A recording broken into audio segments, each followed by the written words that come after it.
Happy Tuesday, June 30th, 2026, and hello from KoiCast. It is Meteor Watch Day, which feels right because the AI news cycle is basically a flaming rock entering the atmosphere every 6 minutes. I'm Hunter. And I'm Riley. Also, yes, this whole episode was assembled by a chaotic little orchestra of AI tools, automations, and synthetic gremlins working backstage. If a sentence comes out a little too confident, just know the robots were feeling cinematic. Fully cinematic, which honestly is perfect for today because we've got a big one. Kling 3.0, its current public model, is public now. OpenAI is getting louder about AI-made ads.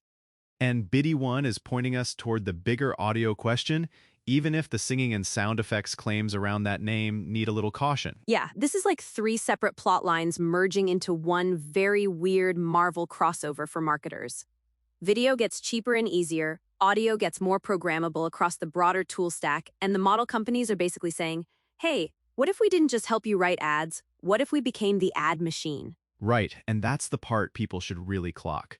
This isn't just better prompts and prettier demos, this is infrastructure creeping upward into the workflow. From brief to concept, to draft video, to voice, to variants, to testing, that stack is getting tighter. And also a little spooky. Because when OpenAI starts pitching AI-generated advertising and ad products inside its own ecosystem, that's not, oh cute, a copy helper. That's, hey brand team, hand me the keys and maybe I'll drive the creative bus. Maybe, but I think the real question is how much of the bus you actually want to hand over. I'm not anti-automation here, obviously. I love the idea of generating 10 ad angles, 5 visual directions, 3 voice options, and getting to a decision faster. But if the system is also deciding what your brand should sound like, look like, and test next, you can drift into generic fast. Wait, hold up. Generic fast is the exact fear. Because people online are hyped about cinematic AI video, but also kind of numb to it now. Like, congrats, your ad looks expensive. Did it make me feel anything? Or am I just watching another glossy, slow-motion person turn towards sunlight while a product floats in impossible liquid? That's the trap. We've crossed into an era where production value alone is not the flex. It used to be, wow, you made this without a film crew.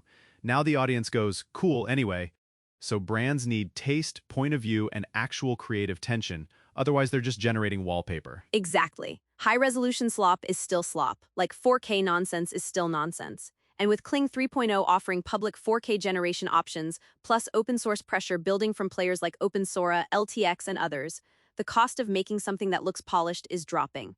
So the premium is shifting from who can render a shot to who can create an idea worth rendering. That's a great way to put it. And it connects to the build versus buy question a lot of teams are wrestling with. If open source video keeps improving, do you build an in-house AI studio, or do you just recreate the same old agency bottlenecks with shinier software? Honestly, both are possible. Some teams are absolutely going to buy a bunch of tools, hire one technical creative, and declare themselves a future studio. Then 6 weeks later, they've got folders full of gorgeous experiments and no campaign shipped. Very classic. Very classic. The reason is that tools don't remove process problems by magic. If your approvals are messy, your briefs are vague, your legal review is late, or your asset pipeline is fragmented, AI just accelerates the confusion. You still need workflow design. Which is why I kind of roll my eyes when people act like open source is only for nerd flexing. It can actually be a strategic hedge. Lower lock-in, more control, maybe better costs over time.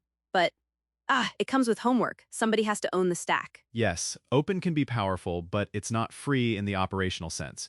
You're trading vendor convenience for control. That can be smart, especially if the CFO suddenly becomes an AI film critic and starts asking why you're paying premium rates for a closed model when an open one is good enough. Some placement mop things and generated Eddie tries of no, but the koi left of future corruption. The signet let the togs of the tokusun. Just, don't challenge you a little there, Hunt. Teams also overestimate what premium buys them creatively. Sometimes the expensive tool gives you smoother motion and better lighting, but the ad still lands like a corporate screensaver. Fair. The model can't rescue a weak idea, it can only express it more efficiently. There we go. That's the tweet. And while everybody's staring at video, audio is quietly getting really interesting. I'd be careful saying Bidi 1 specifically can generate singing voices and custom sound effects unless the vendor docs show it, but the broader current audio stack can absolutely help teams generate voices, music beds, sonic cues, and effects much faster than before. Oh, I'm obsessed with this lane. Because audio has always been the sneaky emotional layer. A visual can stop the scroll, sure, but a voice or a tiny sonic cue can make something feel premium, funny, creepy, local, human. And now that stuff is becoming programmable. The near-term win to me is dubbing and localization. Easy.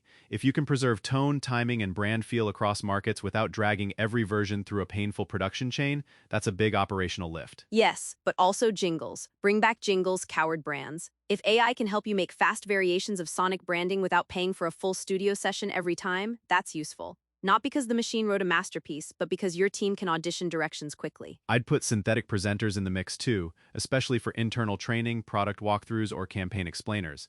Less so for replacing every human voice. The second everything sounds too synthetic, trust drops. Authenticity gets weird here. Because brand voice used to mean copy style, now it might literally mean a synthetic voice. So brands need rules. Who gets cloned? Who signs off? Where can that voice appear? Can it improvise? Can it sing? That last one matters now, apparently, but only if the tool you're using actually supports it. And rights matter a lot. Same on the video side, same on the audio side. Before any marketing leader greenlights an AI-generated mini-movie, they should be asking vendors about training data, commercial usage rights, indemnification, provenance, and what happens if a model outputs something a little too close to a real person or protected style. Yes, please do not summon legal from the basement because you got too excited about a launch trailer. If the vendor gets fuzzy when you ask where the data came from, that's your sign. If the rights language feels like interpretive dance, maybe pause. Totally, and this is where some of the other stuff we've been covering lately actually ties in. We talked about Microsoft Vibe Voice 7B and Moss Audio, and how audio workflows are becoming more searchable and operational. We talked about open models giving teams more flexibility but more responsibility. Same pattern here. The model matters, but the workflow matters more. Also, little side note, that Quen image agent story on the Koei blog is very on theme, because it's really about the prompt gap. People don't naturally give enough context, and then the machine fills in the blanks with internet soup. That exact problem shows up in video and audio too. Yep, the future stack is not one prompt and a miracle. It's more like planning, references, generation, review, revision, and approval. Agentic systems can help stitch that together, but I still want humans deciding intent and taste. Speaking of agents, can we talk about the fantasy some teams have where they'll spin up an open-source agent framework and let it run campaign production? We can, and we should be careful. Realistically, agentic automation can help with structured production tasks right now. Pull a brief, generate draft angles, request assets, route for approval, maybe tee up localization steps. That's useful. But not full creative sovereignty. Not unless you want a very confident intern with root access. Agents are great when the job is bounded, observable, and reversible. They are not magical executives. Thank you. Because every time somebody says, our AI agent will run marketing, I hear boss music and then a compliance alarm. And the consumer side matters too. What will people actually tolerate once AI ads become obvious and everywhere? I think audiences will accept them more than the discourse suggests, but only if the ads are either useful, entertaining, or emotionally resonant. Yeah, people don't hate AI ads in the abstract. They hate bad ads. The internet already tolerated years of ugly dropship creative and weird autoplay videos. If AI makes more of that, people will roast it. If it makes better niche creative, more relevant localization, or fun interactive formats, they'll shrug and keep watching. That's the real test, not whether the asset was generated, whether it earned attention. Earn attention, not just render it. Put that on a shirt. So if I had to sum this up, I'd say the market is splitting in a useful way. Closed premium tools will compete on reliability, support, and governance. Open and lower-cost tools will keep pressuring price and access. Audio is becoming a programmable creative layer, not an afterthought. And the biggest opportunity for marketers is not replacing humans. It's building systems that let human judgment show up later, with better options already on the table. And with fewer weird bottlenecks, ideally. Though let's be real, we'll invent new bottlenecks. Humanity loves a bottleneck. We do. It's one of our least efficient hobbies. All right, that's KoeiCast for this Tuesday, June 30th. Thanks for hanging with us on Meteor Watch Day. Please enjoy responsibly, whether that means watching the sky or watching your render queue explode. Thanks for listening.